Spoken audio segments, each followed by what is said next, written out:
So in Massachusetts, you'll hear the phrase, "I'm all set," over and over and over again. As you knock on doors, as you talk to people, that's their go-to phrase is, "I'm all set. I don't need anything that you are selling or if you're going to tell me about. I'm all set." And that got me thinking about, in some missions, you have people who are in hard living conditions, are very humbled in their life by different trials or different circumstances. But in some of the areas I served in Massachusetts, people were really all set. They were comfortable. They went to church, like Catholic. There's a lot of Catholics. They're very happy, and so how us coming and saying like we have a message of happiness. We want to share this to make you happier. A lot of times they'd be like, "Well, I'm all set. Like I'm good." And so it became like a thought of like, what do you do to talk to these people to impact them? And this is where my second mission president came in, President Packard. He came in the last 6 months of my mission, and he was just ready to go with that problem right there. And he talked about how we need to use the members more, have their influence in, the people that they are meeting. Obviously, we know member missionary work is the easiest work. It's a lot harder to just do cold calls kind of thing. But then he also said, invite people to serve with us, or let them, instead of saying, "Hey, we've got this, you need this," say, "Hey, we need you.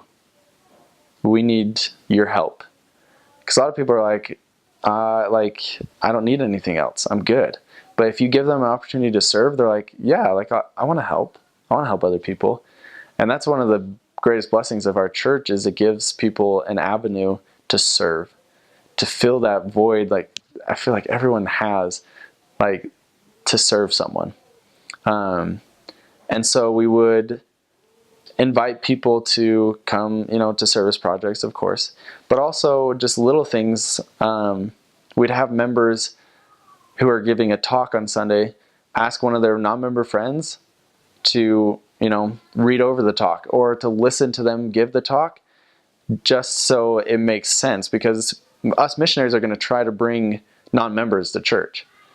And the people speaking on that Sunday, we don't want them to share like some deep doctrine or some stuff that people don't understand.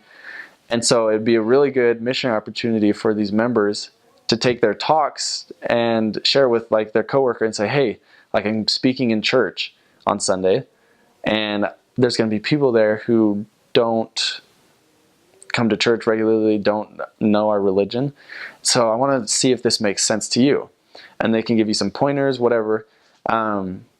And then that opens the door for them to be like, "Oh, so wait, why are you speaking in church? Are you like a priest or what are you?" And so it opened a lot of doors. Sometimes people were interested in coming to listen to them speak at the actual thing. And it just became apparent that people want to help other people. I feel like that's very inherent in us. And so if we can give people an opportunity to serve, that's when the Spirit can touch them and say, "Hey, I feel something different." And they can ask questions, and then it can go from there. That was a really valuable lesson that I learned, is that some people are happy in their life. They've got a good family, they've got good situations, but they need an opportunity to serve. And that was what helped bring them to the church.